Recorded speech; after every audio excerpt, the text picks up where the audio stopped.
clara posible del tema o problema que desea investigar. Define los límites del problema e identifica la idea exacta de lo que quiere investigar o resolver.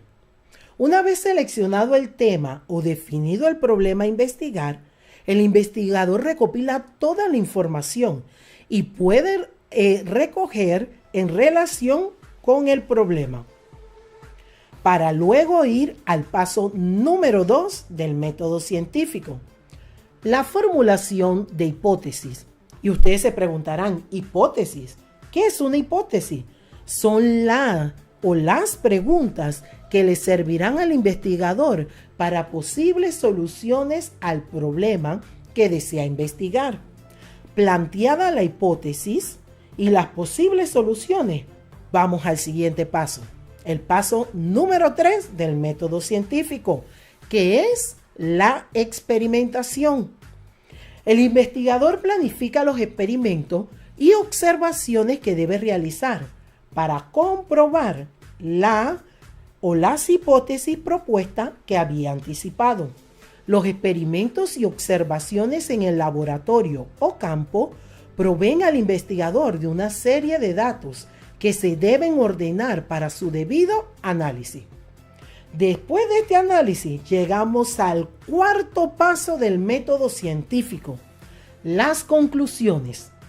Estas aprueban o refutan la hipótesis planteada, dando respuesta a lo investigado. ¿Qué les parece, mis estudiantes? Muy interesante cómo se da una investigación científica, ¿verdad? El método científico lo aplicamos todo el tiempo y a cada momento en nuestras vidas cotidianas. Veamos un ejemplo. Apliquémosles el método científico a una persona que sospecha que tiene COVID-19. El paciente Pedro González, de 50 años. Observa presencia de fiebre, problemas respiratorios, tos. Automáticamente, Pedro identifica el problema y recopila la información que lo lleva a formular la hipótesis. Pedro se pregunta, ¿tendré la enfermedad del COVID-19 o tendré un resfriado común? Pedro pasa a la experimentación, va al médico, le explica los síntomas que tiene y el médico le realiza las pruebas de laboratorio que prueban si es COVID-19 o es un resfriado común. Una vez analizadas las pruebas, llegan a la conclusión que Pedro no tenía COVID-19, sino un resfriado común. Catania, ¿qué te parece si repasamos los pasos del método científico y cómo lo explicamos a la enfermedad del señor Pedro González? Me parece genial, Yaribet. Recordemos. Yo hago la pregunta, chicos, y ustedes responden. La profesora Catania nos va a ayudar. Y la primera pregunta es, ¿cuáles son los pasos del método científico de forma ordenada? Porque es muy importante que sea de forma ordenada. Los pasos del método científico son observación, formulación de la hipótesis, experimentación y conclusión. Así es, compañera y queridos estudiantes. Estoy segura que ustedes también lo pudieron recordar. Catania, ayudemos a nuestros estudiantes a recordar cómo le aplicamos el método científico a la enfermedad del señor Pedro González. Claro que sí, Yaribet. Ok, chicos, recordemos. Pedro observó la presencia de fiebre, problemas respiratorios, tos y automáticamente identificó el problema y recuperó la información. Aquí está el primer paso del método científico, observación. Luego, Pedro se pregunta, ¿tendré la enfermedad del COVID-19 o tendré un resfriado común? Aquí, Pedro está aplicando el segundo paso del método científico, que es la formulación de la hipótesis. Pedro pasa a la experimentación. Tercer paso del método científico. Va al médico, le explica los síntomas que tiene y el médico le realiza las pruebas de laboratorio que comprueban si es COVID-19 o es un resfriado común. Una vez analizadas las pruebas, llegan a la conclusión que Pedro no tenía COVID-19, sino un resfriado común. Estamos seguras, queridos estudiantes, que fueron recordando cada paso del método científico y que le aplicaron perfectamente estos pasos a la enfermedad del señor Pedro González. Como ya les dije, aplicamos el método científico en nuestras actividades del diario vivir. Voy a dejarle una tareita. Apliquen el método científico en alguna actividad que realicen en su hogar, como cocinar, reparar algún aparato que se haya dañado, entre otras actividades. Te dejo esta tareita para que la hagas en casa. Recuerda, joven, en esta época de COVID-19 es importante que comas saludablemente para que tu sistema inmune se fortalezca. Realiza alguna actividad física que te ayude a liberar cualquier ansiedad. Chicos, antes de terminar la clase de hoy para séptimo grado, quiero que hablemos de un instrumento muy utilizado en la investigación científica: el microscopio. El microscopio es un aparato que permite observar objetos que no se pueden apreciar a simple vista. Su uso ha permitido grandes descubrimientos y se le atribuye a Anthony van Leeuwenhoek su descubrimiento. Leeuwenhoek pulía lentes y observó muestras de agua de una charca. Descubrió seres microscópicos como las bacterias. Leeuwenhoek sujetó una pieza de metal a uno de los lentes. Construyó de esta forma su primer microscopio. El microscopio ha evolucionado notablemente y es indispensable para el estudio de la célula. Existen varios tipos de microscopio, chicos. Está el microscopio compuesto, que es un microscopio basado en lentes ópticas. También se le conoce como microscopio de luz. También tenemos el microscopio electrónico, un microscopio que usa electrones para iluminar el objeto que se desea observar, obteniéndose imágenes más amplificadas que en un microscopio compuesto. Existen de dos tipos: el microscopio electrónico de transmisión y el microscopio electrónico de barrido. La diferencia entre estos dos microscopios, el compuesto y el electrónico, es que el compuesto usa haces de luz para iluminar. Quiere decir, chicos, una luz normal como la que nosotros conocemos. Y el electrónico usa electrones para iluminar. Las partes del microscopio compuesto se clasifican en tres: ópticas, mecánicas y de iluminación.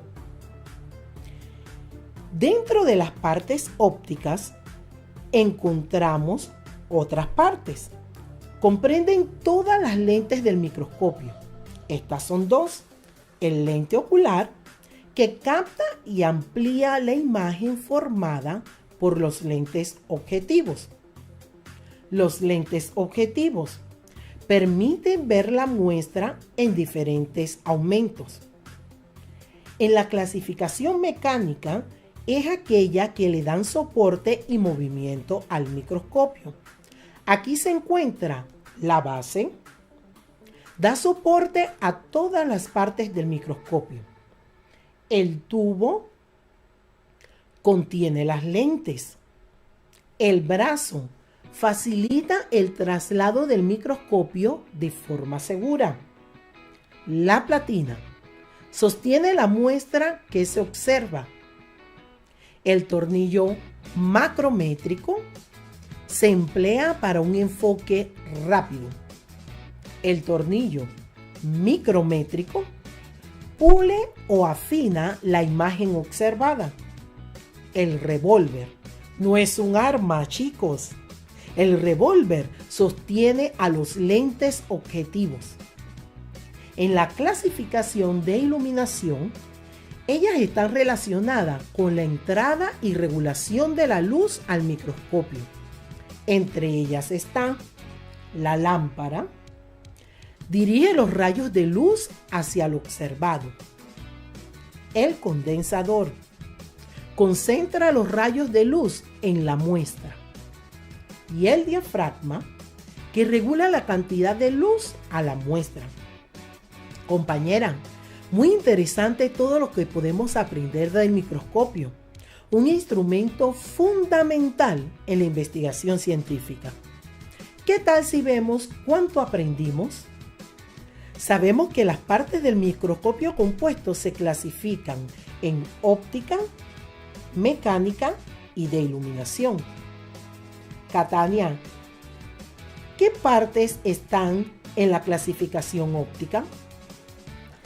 Compañera, en la clasificación óptica están el lente ocular y los lentes objetivos.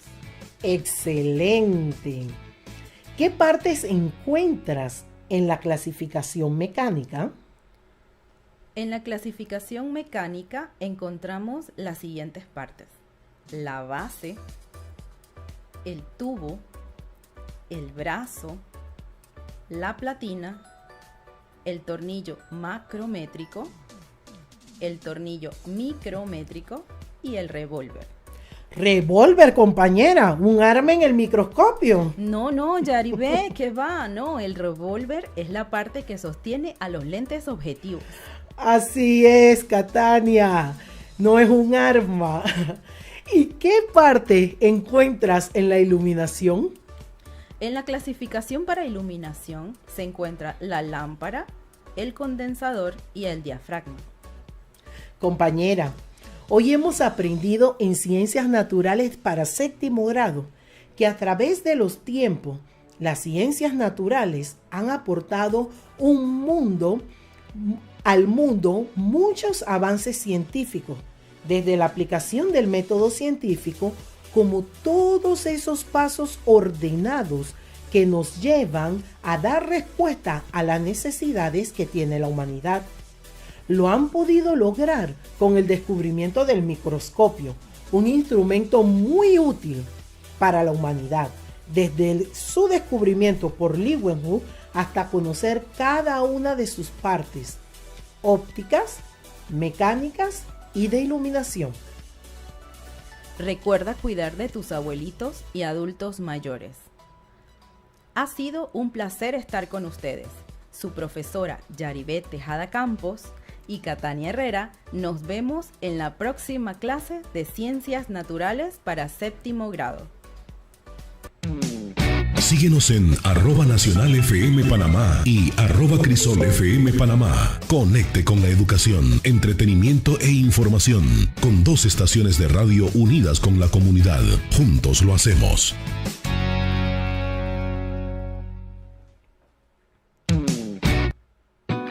Hola chicos, seguimos conectados con la estrella, pero ahora con nuestros queridos estudiantes de octavo grado. Los invito a que tomen apuntes de su clase del día de hoy. Invita a otros amigos y miembros de tu familia a aprender ciencias naturales. Los dejo nuevamente con su profesora Yaribet Tejada Campos.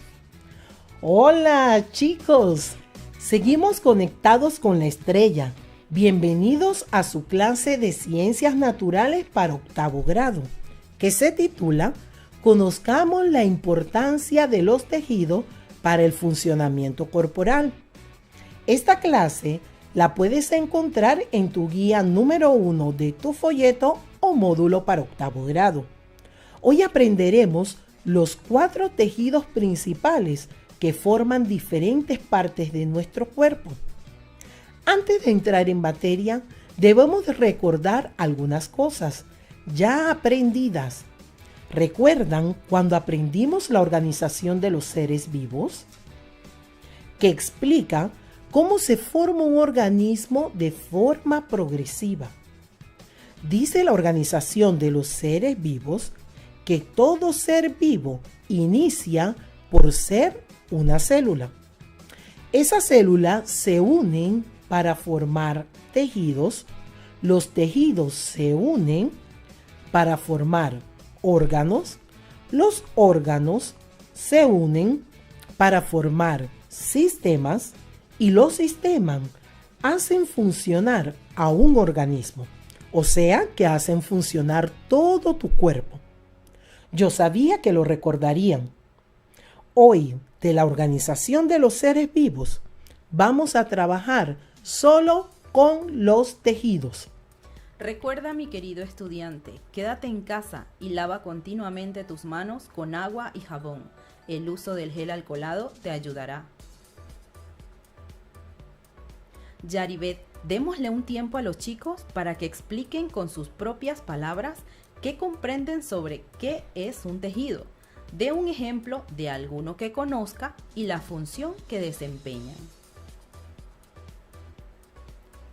Cuando terminemos la clase, podrás comparar tu respuesta. Yaribet, iniciemos ya a conocer todos esos tejidos que forman el cuerpo humano. Así es, profesora Catania. Pero primeramente debemos saber que un tejido es el conjunto de células con las mismas características que desempeñan una función común. Estas células se hallan unidas entre sí. Como ya sabemos, los organismos pueden ser unicelulares, formados por una célula, y pluricelulares son los que están formados por varias células que integran tejidos. Existen organismos pluricelulares inferiores, cuyas células solo integran tejidos, y organismos pluricelulares superiores, donde los tejidos forman órganos y sistemas. Dentro del grupo de seres pluricelulares, que es enorme, se encuentran, por ejemplo, las esponjas, las algas, todos los vegetales y los animales superiores. Estos, como tienen distintas actividades o funciones, pueden presentar diversas clases de tejido en un mismo organismo. Estos se pueden ver con la ayuda de un microscopio. ¿Recuerda que aprendieron del microscopio el año pasado en séptimo grado? Bueno, con ese instrumento se puede ver los tejidos. Los tejidos del cuerpo humano que estudiarás son los siguientes: el tejido epitelial, tejido conjuntivo, tejido muscular, tejido nervioso. Empecemos con el tejido epitelial. Se caracteriza por estar formado por numerosas células de forma cilíndrica, cúbica o plana. Forma una capa protectora sobre la superficie del cuerpo o tapiza las cavidades internas. Entre las diversas funciones señalaremos la de protección de las partes subcutáneas del cuerpo, protegiéndolas de los agentes externos. Sirve de recepción de sensaciones para las terminaciones nerviosas sensoriales que se sitúan entre sus células. Participan en el metabolismo, ya que colaboran con la absorción de las sustancias alimenticias, eliminación de los desechos y transporte de algunas sustancias. De acuerdo a sus actividades fundamentales, el tejido epitelial se clasifica en epitelio de revestimiento, que cubre la superficie exterior del cuerpo. Cuando hablamos de la superficie exterior del cuerpo, chicos, estamos hablando de la piel. Toda nuestra piel es un tejido epitelial de revestimiento. Y de las cavidades también de los órganos se encuentra este tejido de revestimiento. Está también el epitelio glandular, encargado de elaborar hormonas, enzimas, entre otras, necesarias para el desarrollo normal de las funciones vitales. Este tejido lo encontramos formando las diferentes clases de glándulas de los seres vivos, como las glándulas salivares. El epitelio sensorial constituyen la parte esencial de cada uno de los órganos de los sentidos. Recibe los estímulos externos y lo transmite a los centros nerviosos a través de los nervios sensitivos. Oh, wow, compañera, esa información es muy importante. Así ya es. saben, chicos, que toda nuestra piel y la saliva que producimos forma parte del tejido epitelial. Sí, profesora Catania, así es. Chicos, quiero que conozcamos otro tejido de nuestro cuerpo, el tejido muscular. Y ya estamos más relacionados, apenas que escuchamos la palabra muscular, pensamos en los músculos de nuestro cuerpo. Está formado casi exclusivamente por las células musculares, como ustedes sabían ya. Las células musculares son alargadas y muy contráctiles. Desde el punto de vista anatómico y fisiológico, el tejido muscular se clasifica en tejido muscular liso, tejido muscular estriado o esquelético y tejido muscular cardíaco. Hablemos del tejido muscular liso. Las fibras musculares lisas se encuentran lentamente y su contracción es independiente de la voluntad. Este tipo de tejido lo encontramos en el tubo digestivo, útero, paredes musculares de arterias, venas, entre otros lugares. El tejido muscular estriado. Las fibras musculares estriadas son más largas y gruesas que las lisas. Son de contracción rápida y voluntaria y de corta duración. Tejido muscular cardíaco. Se encuentra en el corazón. Las células estriadas, como las del tejido muscular esquelético, sin embargo, sus contracciones son independientes de la voluntad y se presentan de forma rítmica y automática. El miocardio está formado por este tipo de tejido. Queridos estudiantes, ¿sabían que los músculos de su cuerpo podían ser de estos tres tipos? Liso, estriado y cardíaco. Y que el corazón, uno de los órganos más importantes de nuestro cuerpo, es un músculo cardíaco. ¡Wow! En esta época de COVID-19 es importante que comas saludablemente para que tu sistema inmune se fortalezca. Realiza alguna actividad física que te ayude a liberar cualquier ansiedad. Así es, profesora Catania. Y además, comer saludable y hacer actividad física fortalece mucho nuestro corazón, que tiene un músculo cardíaco. Hablemos ahora del tejido nervioso. Está formado principalmente por células llamadas neuronas y es el encargado de la conducción de los estímulos e impulsos de naturaleza electroquímica. Una neurona está constituida por el cuerpo celular, por las dendritas y el axón, que es una prolongación de mayor longitud que de las dendritas. Tanto de las dendritas como del axón existen elementos conductores de las excitaciones nerviosas. Así, unas se encargan de recibir sensaciones y transmitirlas al cerebro, mientras que otras provocan movimiento. Las primeras se llaman neuronas sensitivas, las que reciben las sensaciones, y las segundas se llaman neuronas motoras, las que dan el movimiento. Yaribet, hoy nuestros estudiantes conocieron que las neuronas son las células que forman el tejido nervioso y transmiten toda la información que recibimos de nuestro entorno al cerebro y aún controlan el movimiento.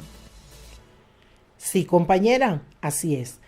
Vamos ahora a un tejido muy importante, porque en él se encuentran la mayoría de los tejidos. Es el tejido conjuntivo. Es un tejido de sostén, ya que sirve de soporte a otros tejidos. Está formado por fibras, colágeno, que son filamentos largos y flexibles, fibras elásticas y sustancias fundamentales.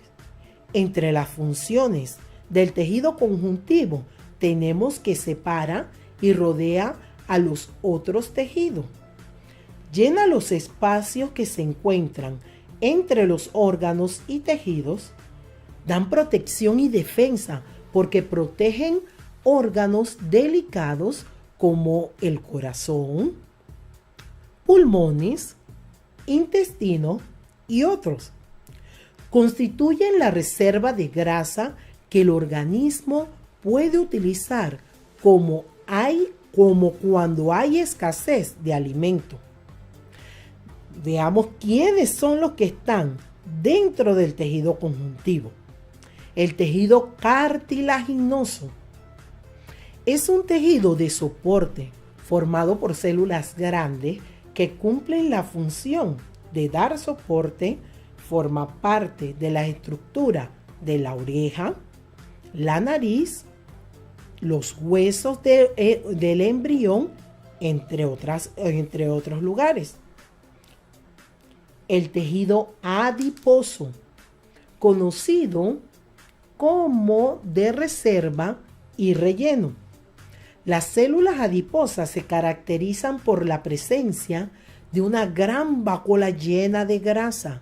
Este tejido se distribuye en algunas regiones del organismo debajo de la piel. Fíjense, muchachos, aquí es importante que veamos el concepto de adiposo, porque adiposo es directamente relacionado a las grasas. ¿Ok?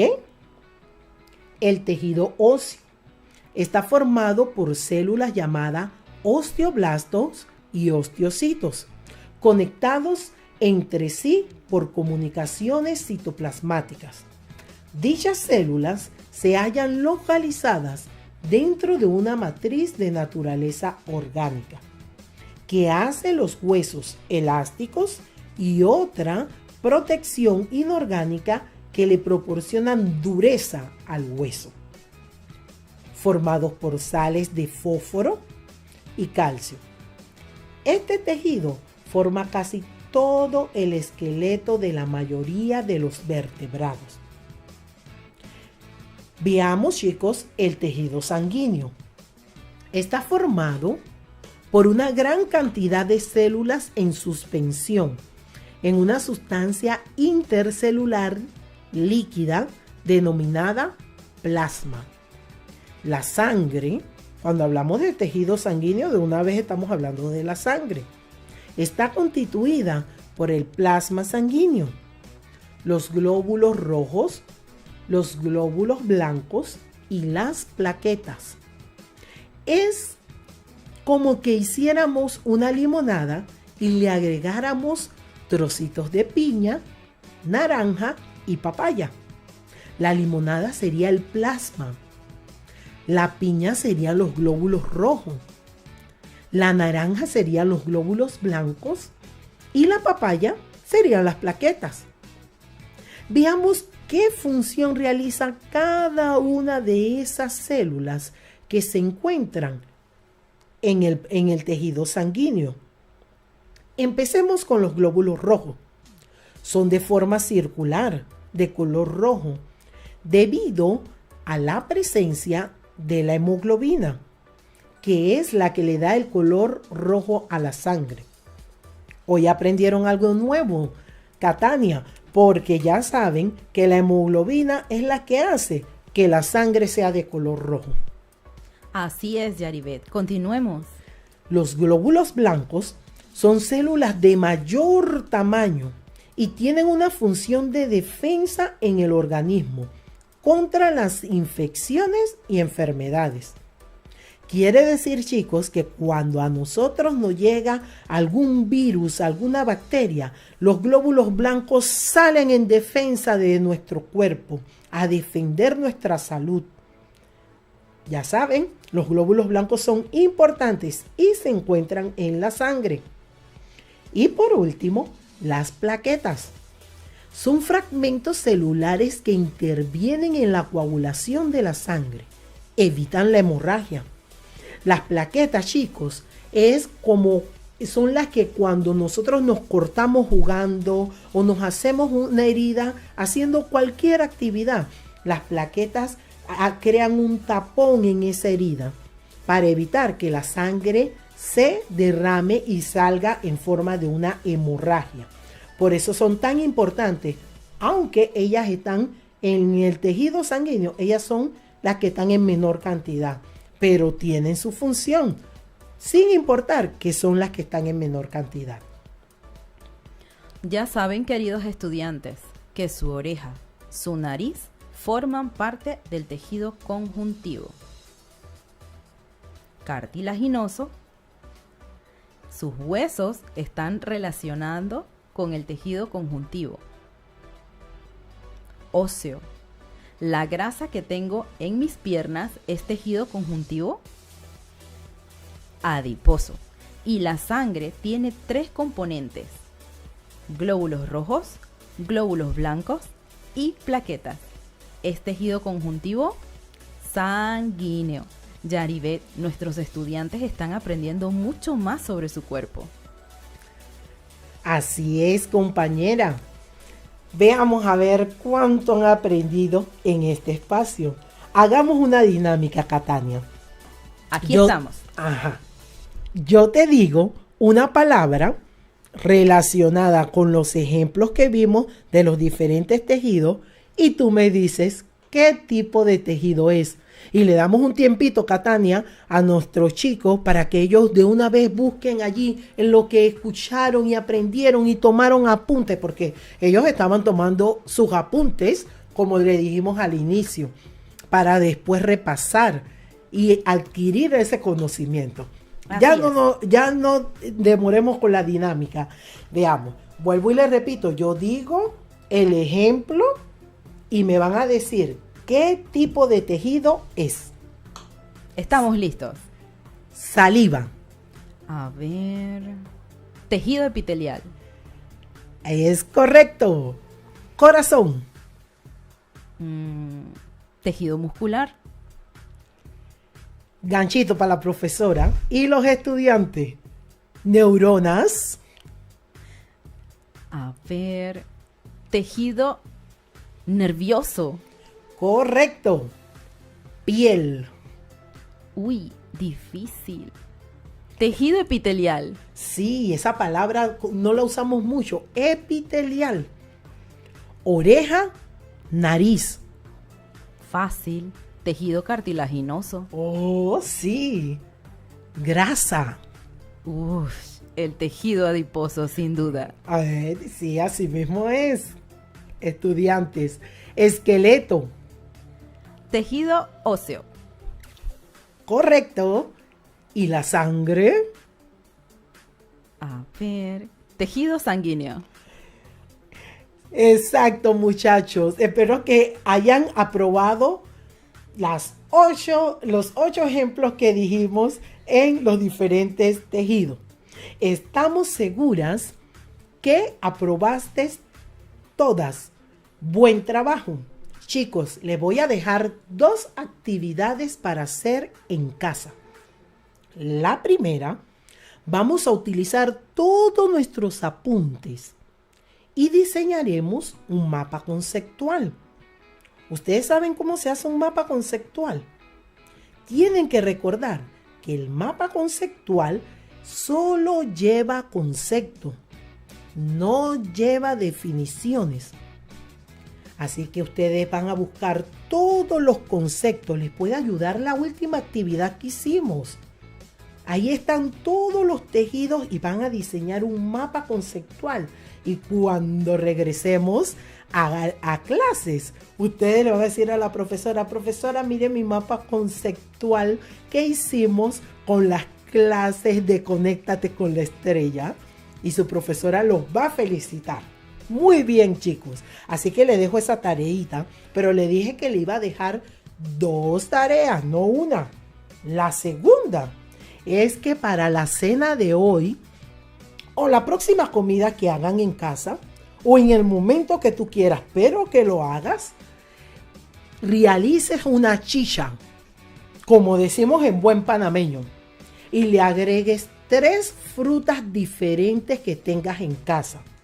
Y si no las tienes en casa, por lo menos en la mía, pasa el carrito piña, mango, naranja, limón.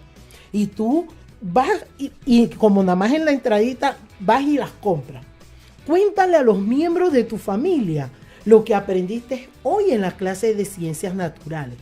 Que las 3 frutas que utilizaste en la chicha representan los 3 tipos de células que hay en la sangre. Los sorprenderás porque tú no haces mucha chicha en casa. Ok, Yaribet, qué interesante. Todos los tejidos que forman nuestro cuerpo. Chicos, ha sido un placer estar con ustedes en esta clase de 8º grado de Ciencias Naturales. Nos escuchamos el próximo jueves. Se despiden su profesora Yaribet Tejada Campos y Catania Herrera. ¡Chao! Nuestras cuentas de Instagram, @NacionalFMPanamá y @CrisolFMPanamá. Síguenos y conoce más de nuestro rol educativo, informativo y cultural de 2 estaciones de radio comprometidas con el desarrollo del país. Juntos lo hacemos. Síguenos en @NacionalFMPanamá y @CrisolFMPanamá. Conecte con la educación, entretenimiento e información con 2 estaciones de radio unidas con la comunidad. Juntos lo hacemos.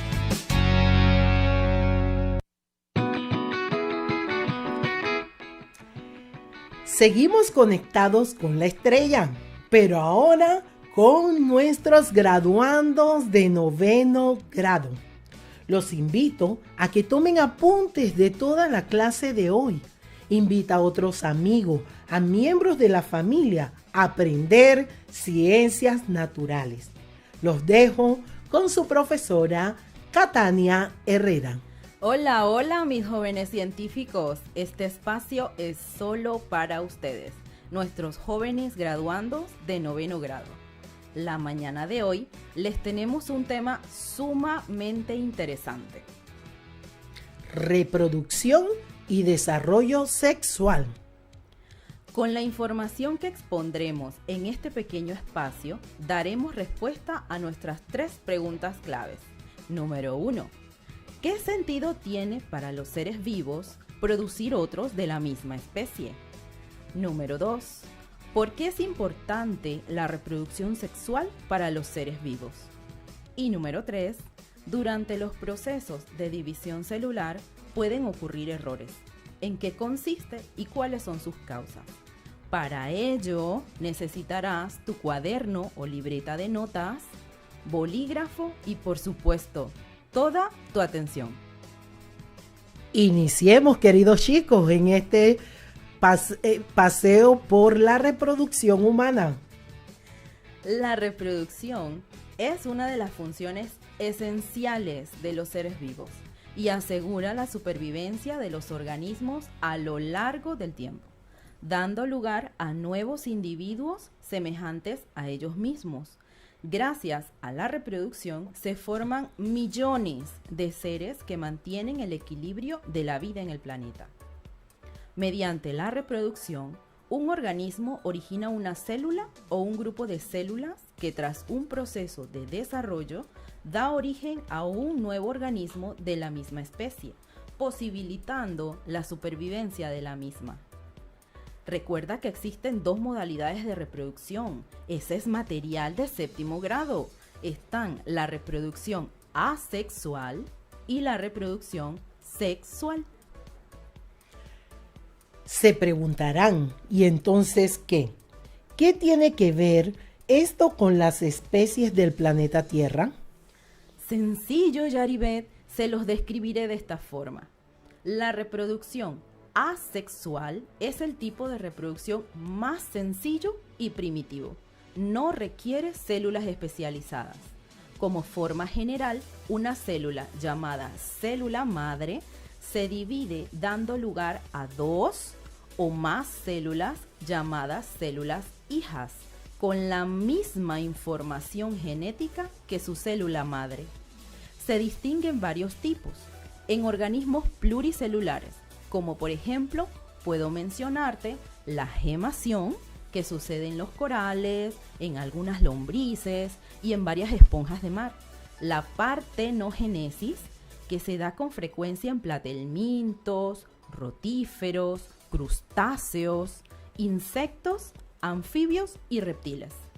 La fragmentación, que se observa en los equinodermos, las famosas estrellas de mar. Chicos, recuerda que si las ves, nunca las debes sacar del agua.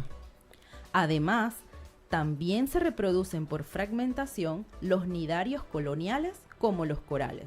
Y por último, la esporulación, algunos protozoarios, hongos, musgos y helechos. Profesora Catania, todos estos términos yo creo que al final vamos a repetirlos. Así es, porque viene una sorpresa. estos términos sí están interesantes, como digo yo siempre. Pero, ¿y qué sucede con la reproducción sexual? Muy bien, por medio de la reproducción sexual, seres con diferentes características se unen para dar origen a nuevos seres con características combinadas y que mejoran la especie. Intervienen células especializadas llamadas gametos que se forman en órganos especiales denominados gónadas y cuya finalidad es formar una gran variedad de combinaciones genéticas en los nuevos organismos para mejorar la posibilidad de la supervivencia. Llegó tu momento, mi joven científico. En tu cuaderno, anota y responde la siguiente pregunta. Número 1. ¿Qué entiendes por reproducción y cuántos tipos hay?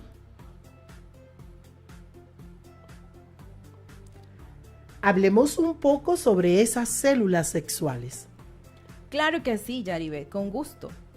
Las células reproductoras o sexuales reciben el nombre de gametos y aunque son diferentes, realizan la misma función, producir un nuevo organismo. Las células sexuales masculinas las llamamos espermatozoides. Son de tamaño reducido. Solo lo podemos observar con microscopio.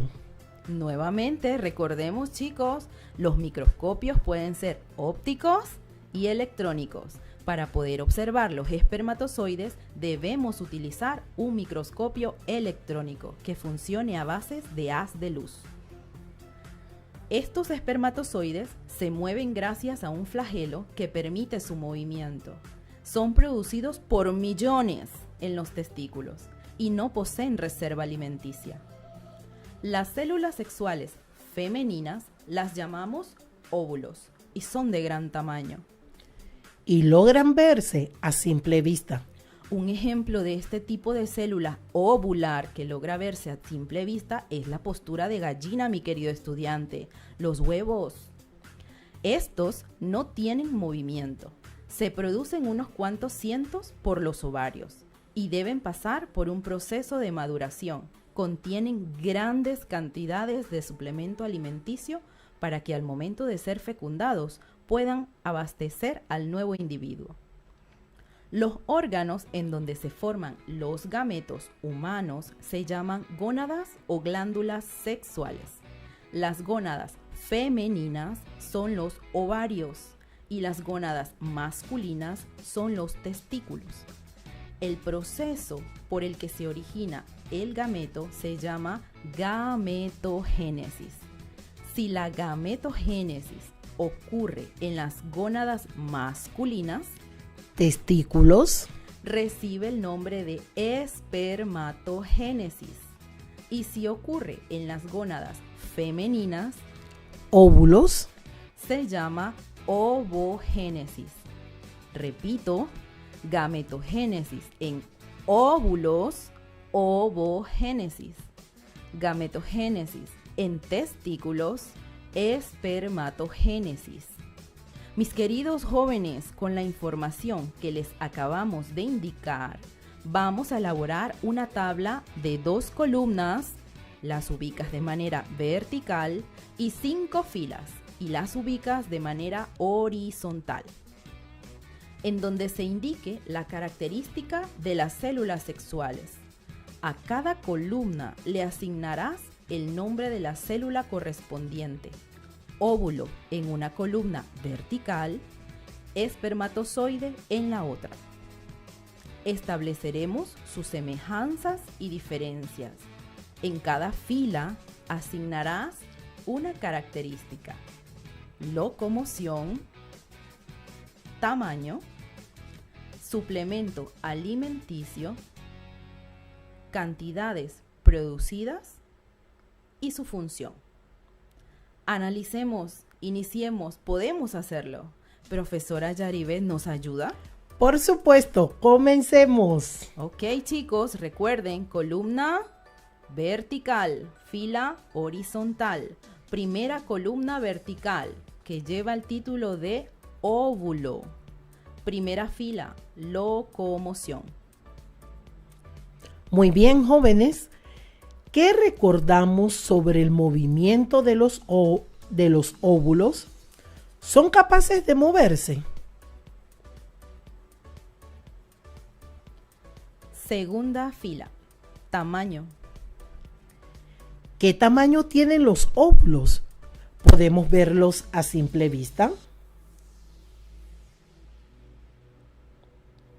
Tercera fila, suplemento alimenticio. Me parece recordar, profesora Catania, que los óvulos contienen reservas alimenticias. Así es, profe Yaribet, están en lo correcto. Muy bien, lo estamos haciendo genial. Continuemos. Siguiente fila en la columna de óvulos. Cantidades producidas en los ovarios. Sencillo. Unos cuantos cientos, ¿cierto, jóvenes? Eso es, Yaribet. Última fila, función. ¿Cuál es la función de los óvulos? Sin lugar a dudas, compañera Catania, su función es producir un nuevo organismo.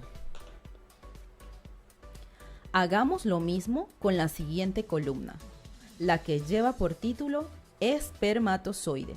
Les corresponde a ustedes completarla. Sabemos que podrán hacerlo sin ayuda. Les acompañaremos.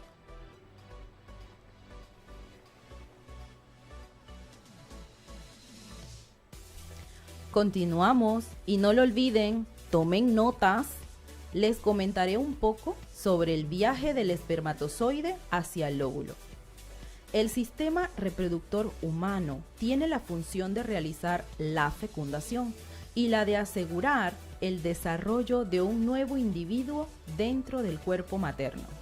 La fecundación es el proceso en el cual se unen dos gametos, el femenino óvulo y el masculino espermatozoide, durante la reproducción sexual, para generar la primera célula del nuevo individuo.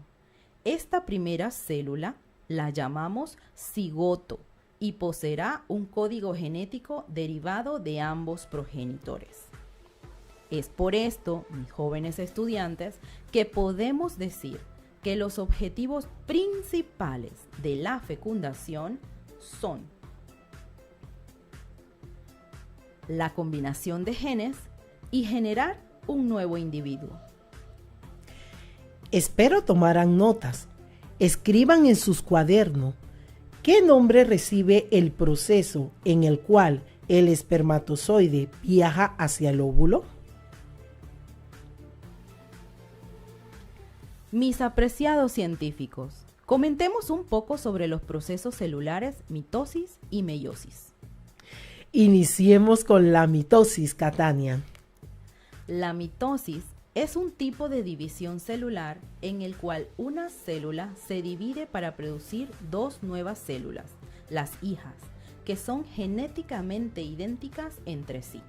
Durante la mitosis, la célula se divide en dos grupos iguales de cromosomas. La gran mayoría de las divisiones celulares que suceden en tu cuerpo implican mitosis. Durante el desarrollo y el crecimiento, la mitosis llena el cuerpo de un organismo con células y durante la vida de un organismo sustituye células viejas y gastadas con células nuevas. La mitosis consiste en 4 fases básicas: profase, metafase, anafase y telofase.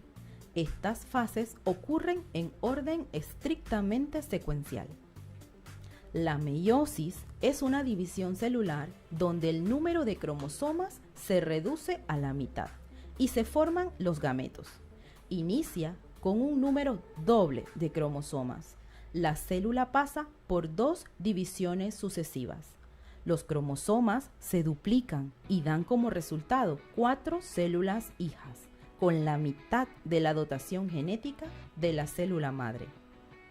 Ambos tipos de células sexuales, óvulos y espermatozoides, tienen su origen con la meiosis y se lleva a cabo en 2 divisiones nucleares y citoplasmáticas, llamadas meiosis 1 y meiosis 2, con un proceso de duplicación del ADN llamado interfase.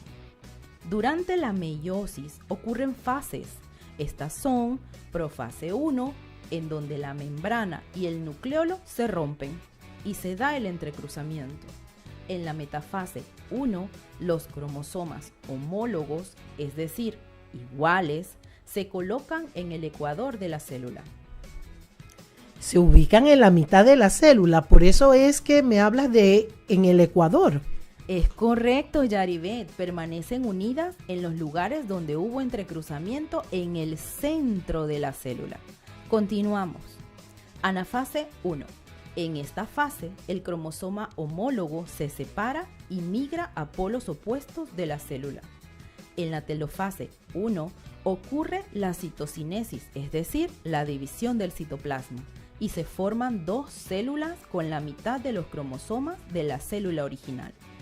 Estas 2 células hijas entran en división celular nuevamente, ya que estas 4 fases se vuelven a repetir de manera consecutiva, por lo que el proceso se repite de manera doble y el resultado al final de la telofase 2 es de 4 células haploides, con la mitad de la cantidad genética de su célula original.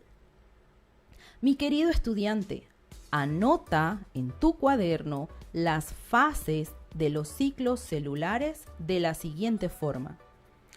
En el proceso de división celular mitótica, quiere decir mitosis, las fases son: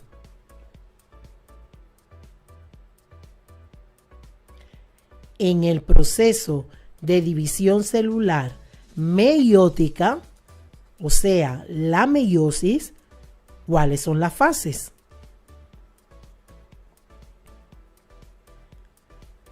Muchas veces, durante estos procesos de división ocurren alteraciones o errores llamados mutaciones y pueden ser el resultado de equivocaciones en la copia del ADN durante la división celular.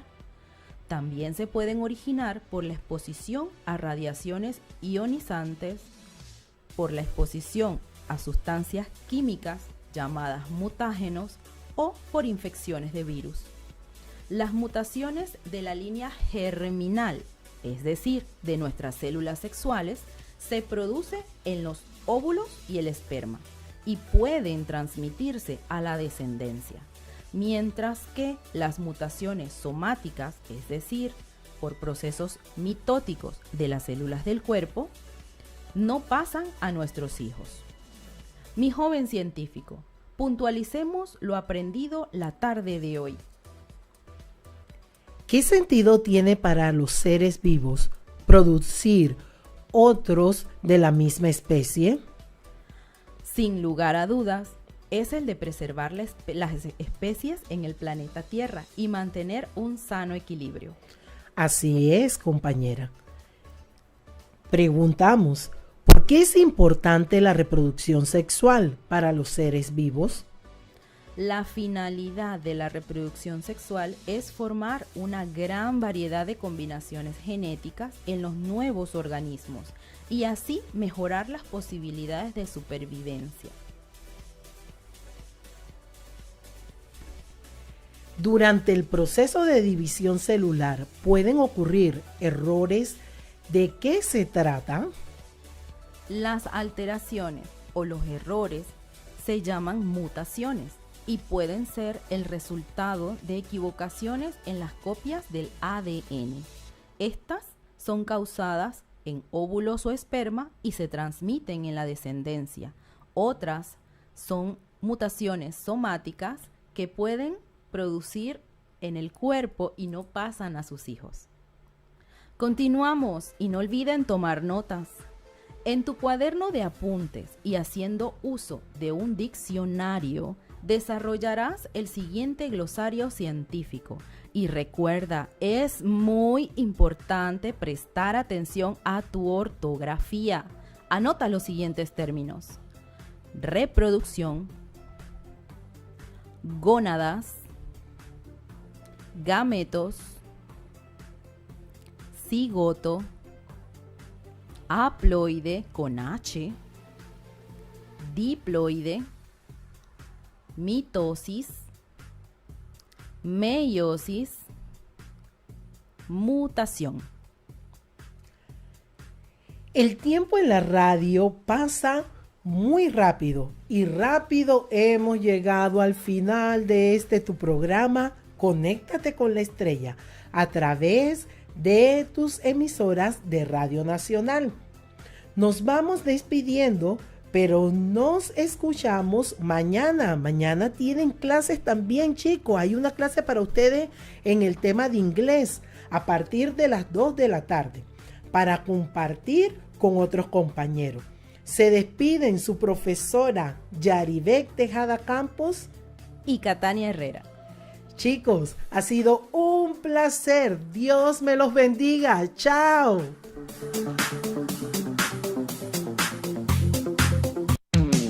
Síguenos en @NacionalFM Panamá y @CrisolFM Panamá. Conecte con la educación, entretenimiento e información con 2 estaciones de radio unidas con la comunidad. Juntos lo hacemos. La alarma del coronavirus no ha pasado. Para vencerlo, solo tenemos que hacer una cosa: quedarnos en casa. En Nacional FM y Crisol FM seguimos comprometidos llevándote la información, las entrevistas, el entretenimiento y todo lo que necesitas saber mientras que estás en casa.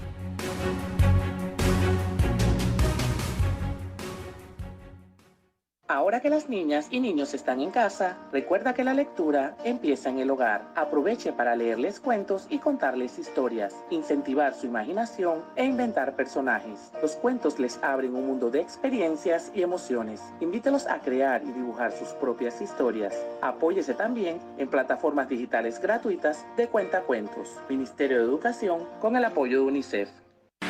Las manos son el principal transmisor del coronavirus y por eso lavarlas frecuentemente es la medida más importante para evitar el contagio. Lávate las manos cada vez que llegues de la calle, cada vez que salgas de una reunión y siempre antes de tocarte la cara. La prevención está en tus manos. Unidos lo hacemos. Ser panameño es estar orgulloso de quienes somos. Es cantar a una sola voz. En el campo feliz de la unión. Es llevar nuestro tricolor. Ser panameño también es atender el llamado en tiempos difíciles. Lo que se pueden quedar en casa, quédese en casa. Ser panameño es quedarte en casa. Para mí es motivo de profunda satisfacción recibir este reconocimiento por parte del Ministerio.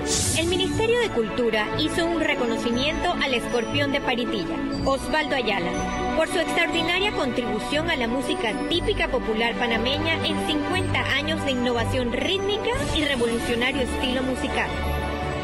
Cientos de seguidores de Retos Digitales y las redes sociales participan de un entretenido juego denominado Ponte en la Historia, en donde deben encontrar dentro de casa una foto o un dibujo antiguo, recrearlo y subirlo a sus redes sociales tagueando a @miculturapma con